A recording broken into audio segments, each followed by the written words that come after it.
I like hanging out with children? I mean, no, not really. I'm just gonna be very honest, I don't. Like, I don't mind working with kids, but they're annoying. I'm just gonna be real. I didn't like being in the kids pool when I was a lifeguard. I didn't like that. But there were some gems though. There were some kids that were really cool. And it's a good thing I worked there. I mean, I did save 2 lives. When you work as a lifeguard, that's something that's not supposed to happen. If I wasn't working there, we could have had 2 kids that might have like lost their lives there, alright? Your boy was there. You've worked as a swim instructor with kids, they're mostly sweet. Yo, that must be nice. Knowing how to swim can be heavily based on fear and comparability. Yeah, I think what, like, the main fear of swimming is that, of course, oh, I might drown, I'm gonna float to the bottom, but realistically, when you're panicking, you're exerting all your oxygen out of your body, which basically makes you float down. So as long as, like, you're holding your oxygen inside yourself, you won't float down. That's why, like, when you're underwater and you, like, blow all the bubbles out of your system, you float all the way downwards. Really? Tell us about it? One that I really remember. So basically, this is an interesting story. So basically, a kid shat in the kiddie pool, as they do. So everybody had to be vacated to the big pool, right? Yeah, the story starts like that, guys. The story starts like that. So a kid shat in the pool, right? Basically, everybody had to be moved to the big pool, and during this time, there was like multiple swimming classes from the big pool and in the kiddie pool at the same time. So it's like they all had to be vacated into there. Did you have to clean it? I didn't have to clean it out. Somebody else did. Thankfully. I never cleaned that out. Not me. Never gonna do it. It couldn't be me. Sorry. But basically, back to the story.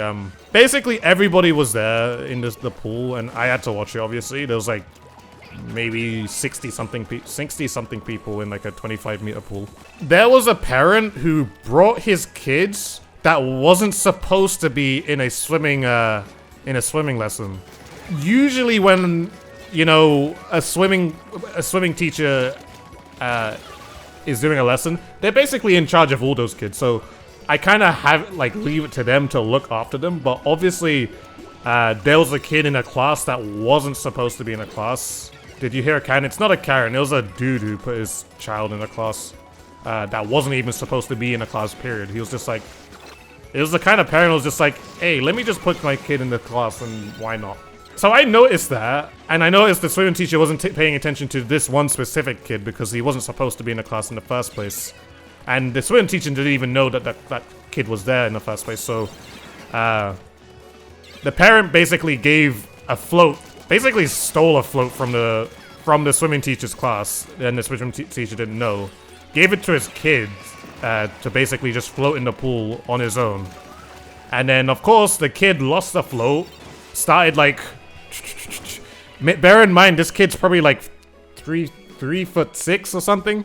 So he's not a tall kid, and he can't reach the bottom of the pool. And I can see him flailing around. No one else is looking at him. Also, my boss is there also watching the pool. He doesn't see this. And I see it, obviously. I have multiple things, like... Obviously, you have, like, equipment. You have, like, you have this pole, or, like, I forget what it's called. Like a buoyant or something. That lifeguard buoyant thing, whatever it's called. I forget it.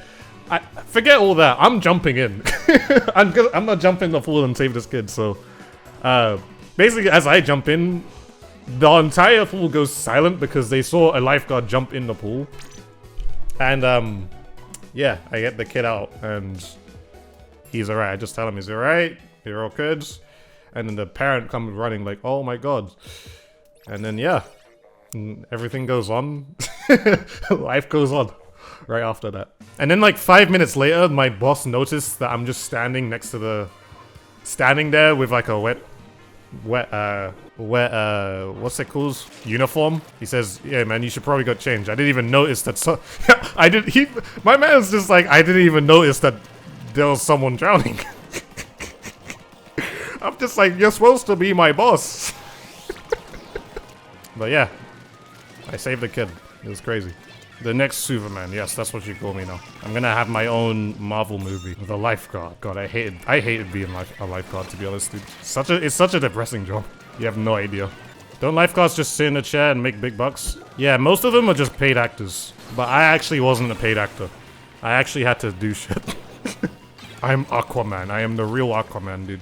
The thing is, though, it's like somewhat scary because like if a situation like that happens and the lifeguard doesn't notice it, oh, they weren't being aware of it, they can get in like serious trouble. Like they get prison. You can get prison time for that. So like I mean, at least for me, I made sure I was on my BS because I am not trying to go to prison. If they aren't watching that, then the kid dies. Like if a kid dies or somebody dies because of that, then the lifeguard didn't do their job properly.